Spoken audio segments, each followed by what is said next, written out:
shaggy. Excuse me, Patera. Yeah, it's going to put me out by a dog's right. Only you got to let me do it anyhow if you really go to Blood's. If you don't, you'll get lost sure trying to find it, or somebody'll know you, and that'll be worse. But first you're going to give Blood a whistle on my glass over there. See. Maybe he'll talk to you, or if he wants, to see you, ma'am. I'd even send somebody. Ox strode across the room and clapped his hands. Di Monitor's colorless face rose from the depths of the glass. I want Blood. Ock told it. That's the buck that's got the big place off the old Palustria Road. He turned to Silk.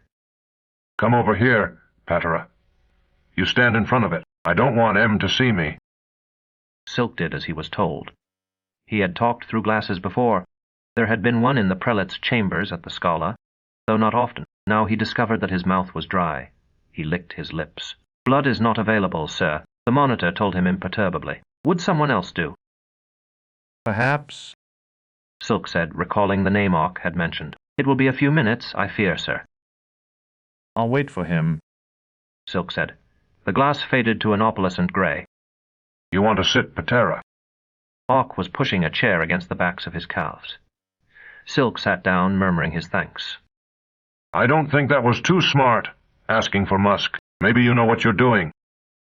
Still watching the glass, Silk shook his head. You had said he worked for Blood, that's all. Don't tell him you're with me. All right.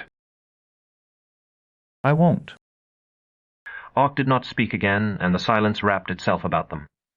Like the silence of the windows, Silk thought, the silence of the god's pendant, waiting. This glass of Ock's was rather like a window.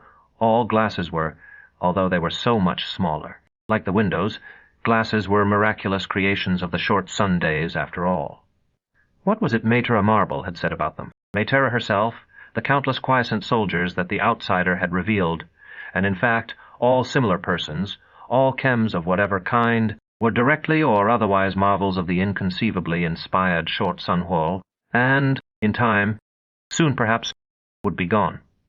Their women rarely conceived children, and in Mater's case it was quite.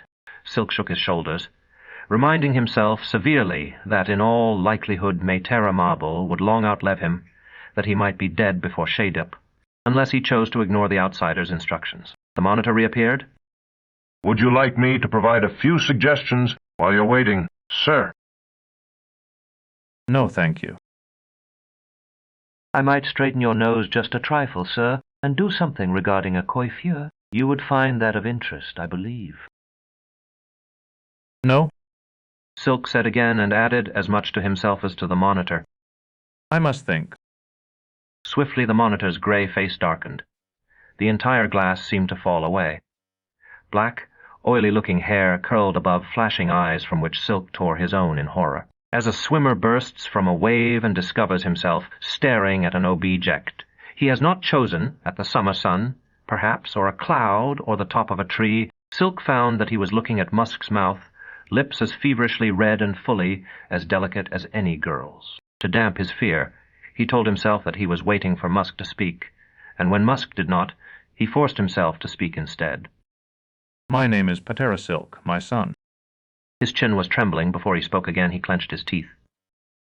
Mine is the Sun Street Mantian, or I should say it isn't, which is what I must see Blood about. The handsome boy in the glass said nothing and gave no sign of having heard.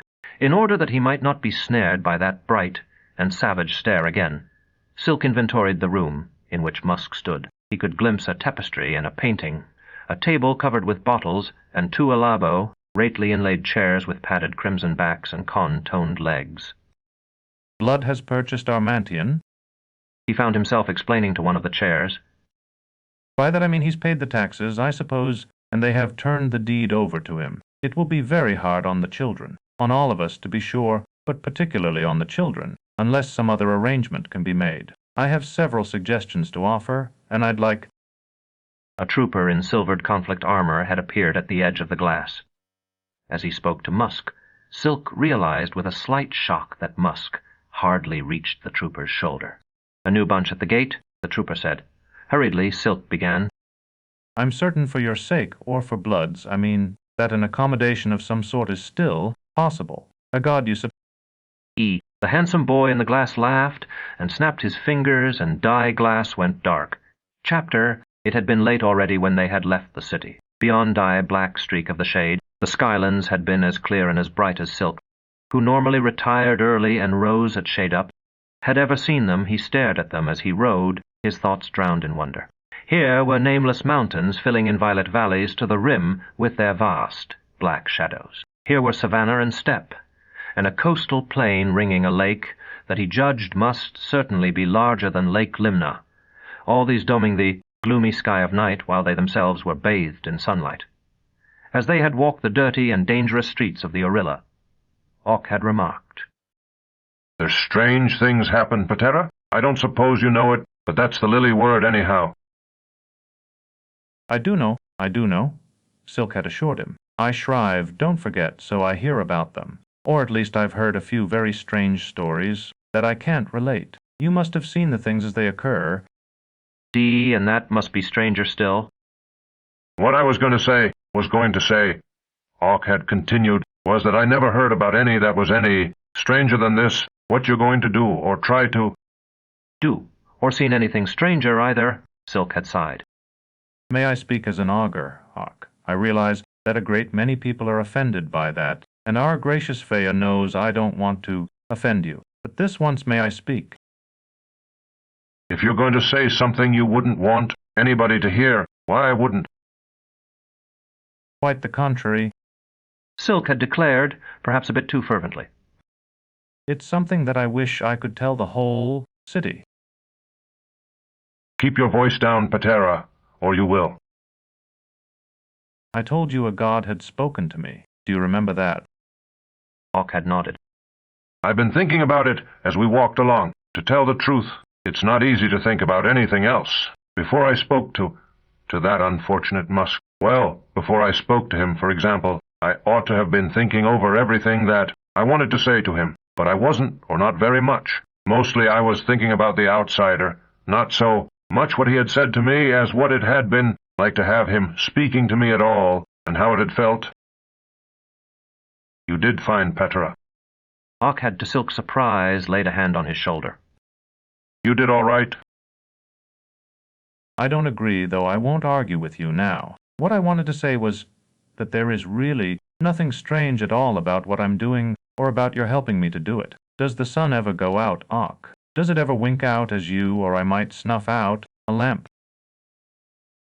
I don't know, Patera. I never thought about it. Does it? Silk had not replied, continuing in silence down the muddy street, matching Ock stride for stride. I guess it don't. You couldn't see them skylands up there Nightside, if it did. So it is with the gods, Ock. They speak to us all the time, exactly as the sun shines all the time. When the dark cloud that we call the shade gets between us and the sun, we said, it's night or nightside, a term I never heard until I came to Sun Street. It don't really mean night, Patera. Not exactly. It means, all right, look at it like this. There's a day way of doing see. That's the regular way. And then there's the other way, and night sides when you do this other way, when everything's on the night side of the shade. We're on the night side of the shade for only half the day, Silk had told him. but we are on the night side of whatever it is that bars us from the gods almost constantly throughout our whole lives. And we really shouldn't be. We weren't meant to be. I got that one small ray of sunshine, you see, and it shouldn't be strange at all. It should be the most ordinary thing in the whole. He had expected Ock to laugh, and was surprised and pleased when he did not. They had rented donkeys from a man Ock knew, a big gray. Why for Ock and a smaller black for Silk? Because I'll have to let him back. Ock had said. We got to get that straight right now. He don't stay with you. Silk had nodded. You're going to get caught. Like I told you, Patera. You'll talk to Blood. Maybe like you want, but it'll be after they get you. I don't like it, but there it is. So you're not going to need him to ride back on, and I'm not going to lose what I'm giving this donkey man to hold, which is double what he'd cost in the market. I understand, Silk had assured him. Now as they trotted along a narrow track that to him at least was largely invisible with the toes of his only decent shoes intermittently intimidated by the stony soil, Ock's words returned to trouble him. tearing his eyes from the skylens he called. You warned me that Blood was going to catch me back there in the city while you were renting these donkeys for us. What do you think he'll do to me if he does? Hawk twisted about to look at him, his face a pale blur in the shadow of the crowding trees. I don't know, Patera, but you're not going to like it. You may not know, Silk said. but you can guess much better than I can. You know Blood better than I do. You've been in his house, and I'm sure you must know several people who know him well. You've done business with him. I tried to, Patera. All right, tried to. Still, you know what kind of man he is. Would he kill me for breaking into his house? Or for threatening him? I fully intend to threaten his life if he won't return our Mantian to the chapter, assuming that I get that far. I hope not, Patera. Unbidden and unwanted, Musik's features rose from Silk's memory, perfect, yet corrupt, like the face of a devil. So softly that he was surprised that Hawk heard it, Silk said, I have been wondering whether I shouldn't take my own life, if I am caught, if I am. I say, although I hope not to be, and am determined not to be. It's seriously wrong to take one's own life, and yet. A chain or more ahead, Hawk chuckled. Kill yourself, Patera. Yeah, it could be a good idea. Keep it in mind, depending. You won't tell Blood about me. I've sworn. Silk reminded him. I would never break that oath. Good. Hawk turned away again, his posture intent as his eyes sought to penetrate the shadows. Clearly Hawk had been less than impressed by his mention of suicide, and for a moment Silk resented it. But Hawk was right. How could he serve any god if he set out, determined to resign his task if it became too difficult? Hawk had been correct to laugh. He was no better than a child, sallying forth with a wooden sword to conquer the quarrel, something that he had in fact done not too many years ago. Yet it was easy for Hawk to remain calm, easy for Hawk to mock his fears. Hawk, who had no doubt broken into scores of these country villas, was not going to break into this one, or even to assist him in doing it. And yet Silk reminded himself, Hawk's own position was by no means impregnable. I would never violate my solemn oath, sworn to all the gods. Silk said aloud. And besides, if Blood were to find out about you and have you killed, he didn't strike me as the type who kill men themselves. There would be no one to help me escape him. Hawk cleared his throat and spat, the sound unnaturally loud, high the airless stillness of the forest. I'm not going to do a shaggy thing for you, Patera. You can forget about that. You're working for the gods, right? Let them get you out.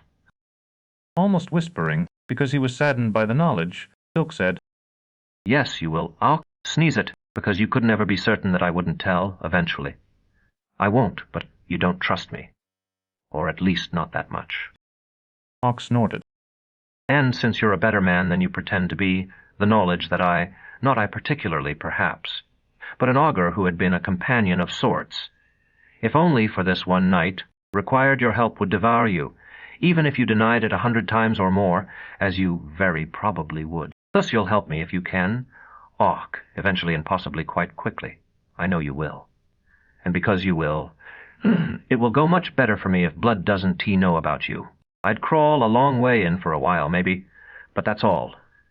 Maybe go see Palustria for a year or 3 till Blood was gone or he'd forgotten about me. People ain't like you think, Patera. Maybe you studied a long time, but there's a lot that you don't know, which was true enough, Silk admitted to himself.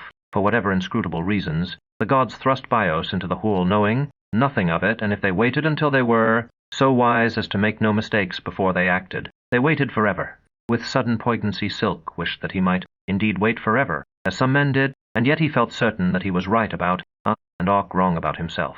Hawk still returned at times to talk with Little. Maytera Mint, and Hawk had killed a man that evening, a serious matter even to a criminal, since the dead man had friends, because that man had been about to kill the big man called Jib. Hawk might be a thief and even a murderer, but he had no real talent for murder, no innate bent toward evil. Not even Blood had such a bent, perhaps. Silk had seen someone who did in Blood's glass, and he promised himself now that he would never again mistake mere dishonesty or desperation for it again. But I know you, Hawk, he said softly. He shifted his weight in the vain hope of finding a more comfortable spot on the crude saddle. I may be too trusting of people in general, as you say, but I'm right about you. You'll help me when you think that I require it. Hawk made a quick, impatient gesture, barely visible in the gloom. Be quiet there, Patera. We're getting pretty close. If there had ever been a real path, they were leaving it. With seeing feet, die donkeys picked their way up a rock-strewn hillside, often unavoidably bathed in the eerie skylight. At the top, Ock reined up and dismounted. Silk followed his example. Here the faintest of night breezes stirred, as stealthy as a thief itself, making away with the mingled scents of post-oak and mulberry, of grass and fern withered almost to powder, of a passing fox, and the very essence of the night. The donkeys raised their long muzzles to catch it, and Silk fanned himself with his wide straw hat. See them lights, Petra? Ock pointed toward a faint golden glimmer beyond the treetops. That's Blood's place. What we did was circle around behind it, see?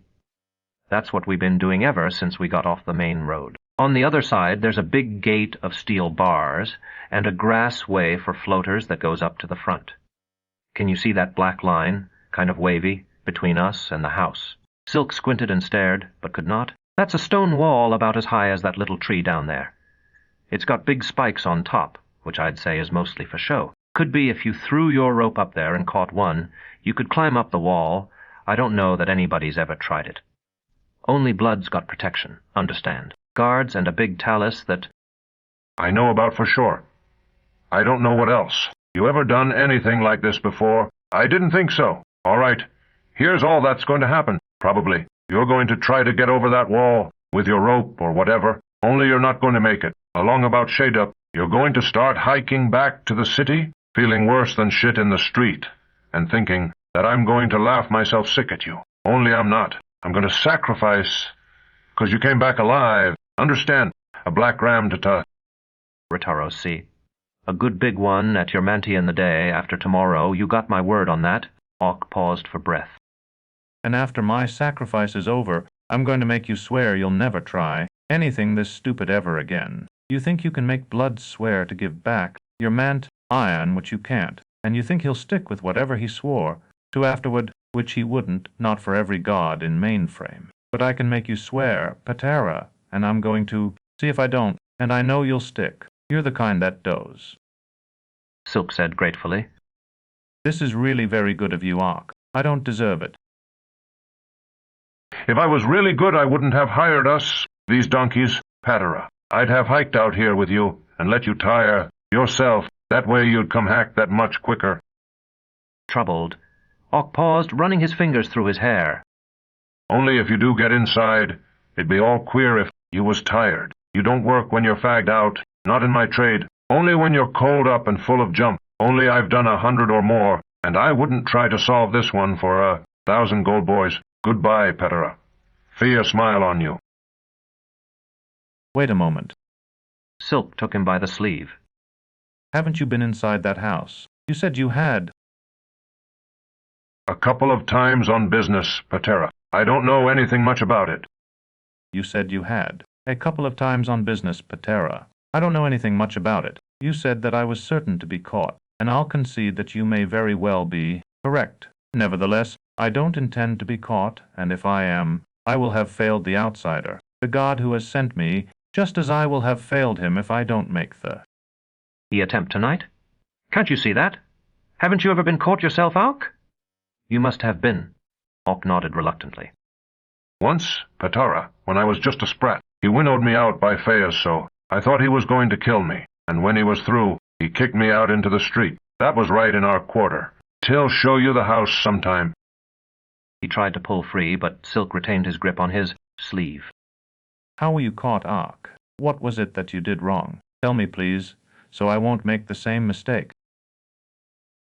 You done it already, Patera. Ock sounded apologetic. Look here, I'd solved a few places, and I got pretty hard on myself and thought I couldn't get caught. I had some picks, know what I mean? And I showed them off and called myself a master of the art, thinking Tartaros himself would pull his hat off to me. Got to where I never troubled to look things over, the way a flash buck ought to. Ock fell silent, and Silk asked, What was the detail you overlooked? Debt, Patera. Ock chuckled. That don't go with Blood, 'cause it's not him you got to worry about. Tell me anyway. Silk insisted. Well, Patera, this bucko that had the house had a good lay-see, taking care of all the shoes and such like up at Ermine's. You know about Ermine's? A gold boy or maybe two for supper. Gilt places like that deal on Sills Day, 'cause Fixed Day's their plum night, see. So I gleaned once he'd got off he'd put down a few and snooge like a soldier. If I was to flush his fussock, rouse up his wife Patera, she'd stave her broom getting him off straw, and I'd beat the hoof to my own tune. Only he owed him, you see, up to ermines. They're holding his lower back on him so he was straight up, or nearly. So he napped me and I owed it. Now you tonight? Patera, you're doing the same thing. You're not Flash. You don't know who's there or who ain't, or how big the rooms might be, or what kind of windows. Not a pip of the scavy you got to have right in your hand. You must be able to tell me something. Silk said. Hawk adjusted the heavy hanger he wore. The house is a tidy stone place with a wing to each side. 3 floors in and the middle's 2.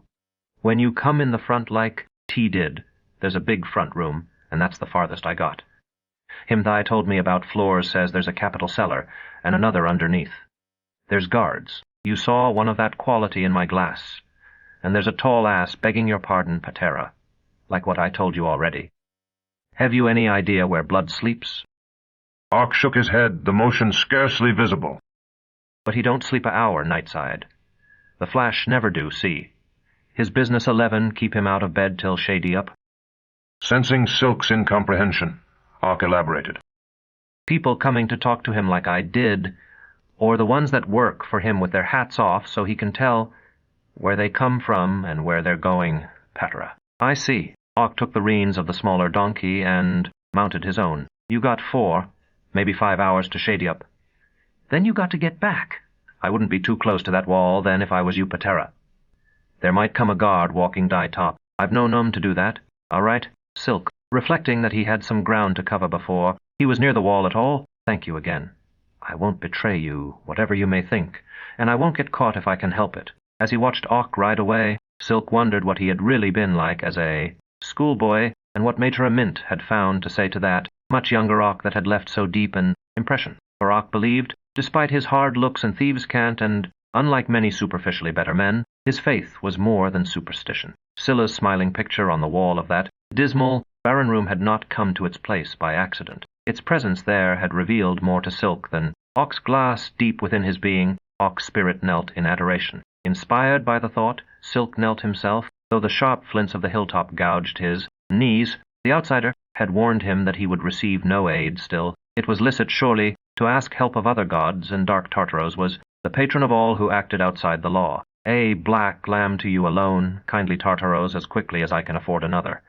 Be mindful of me who come in the service of a minor god, but blood, too, acted outside the law, dealing in rust and women and even smuggled goods. Or so Hawk had indicated. It was more than possible that Tartaros would favor blood. Sighing, Silk stood, dusted off the legs of his oldest trousers, and began to pick his way down the rocky hillside. Things would be as they would be, and he had no choice but to proceed, whether with the aid of the dark god or without it. Past the twice-seeing might side with him, or scalding Scylla, who wielded more influence here than her brother. Surely Scylla would not wish the city that most honored her to lose a Mantian. Encouraged, Silk scrambled along.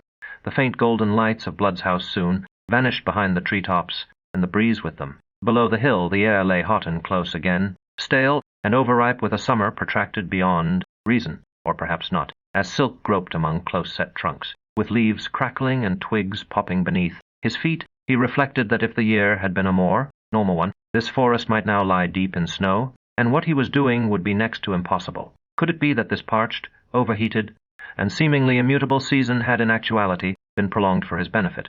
For a few seconds the thought halted him between step and step, all this heel and sweat for him, poor Matera Marble's daily sufferings, the children's angry rashes, the withered crops and shrinking streams. No sooner had he had the thought than he came close to falling into the gully of one, catching hold by purest luck to a branch he could not see. Cautiously he clambered down the uneven bank, then knelt on the water-smooth stones of the streambed to seek water with his ringers, finding none. There might be pools higher or lower, but here at least what had been a stream could be no drier. With head cocked, he listened for the familiar music of fast-flowing water over stones. Far away, nightjar called, the harsh sound died away, and the stillness of the forest closed in once more the hushed expectancy of the thirsting trees. This forest had been planted in days of the cowled, or so one of his teachers at the Scala had informed him, in order that its watershed might fill the city's wells, and though the Ayuntamiento now permitted men of wealth to build within its borders, it remained vast, stretching more than 50 leagues toward Palestine. If its streams were this dry now, How long could Viren live? Would it be necessary to build a new city, if only a temporary one, on the lakeshore? Wishing for light as well as water, Silk climbed the opposite bank, and after 100 strides saw through the bare, close-ranked trees the welcome gleam of skylight on dressed and polished stone. The wall surrounding Blood's villa loomed higher and higher as he drew nearer. Ock had indicated a height often cubits or so to Silk, standing before its massive base and peering up at the fugitive glints of skylight on the points of its ominous spikes. That estimate appeared unnecessarily conservative. Somewhat discouraged already, he uncoiled the thin horsehair rope he had worn about his waist, thrust the hatchet into his waistband, tied a running noose in one end of dye rope as Ock had suggested, and hurled it up at those towering points. For a moment that seemed at least a minute, the rope hung over him like a miracle, jet black against the shining skylands, lost in blind dark where it crossed the boundless, sooty smear of the shade. A moment more, and it lay limp at his feet. Biting his lips, he gathered it, reopened the noose, and hurled it again, unlooked for, the last words of the dying stableman to whom he had carried the forgiveness of the gods a week. Early returned, the summation of 50 years of toil.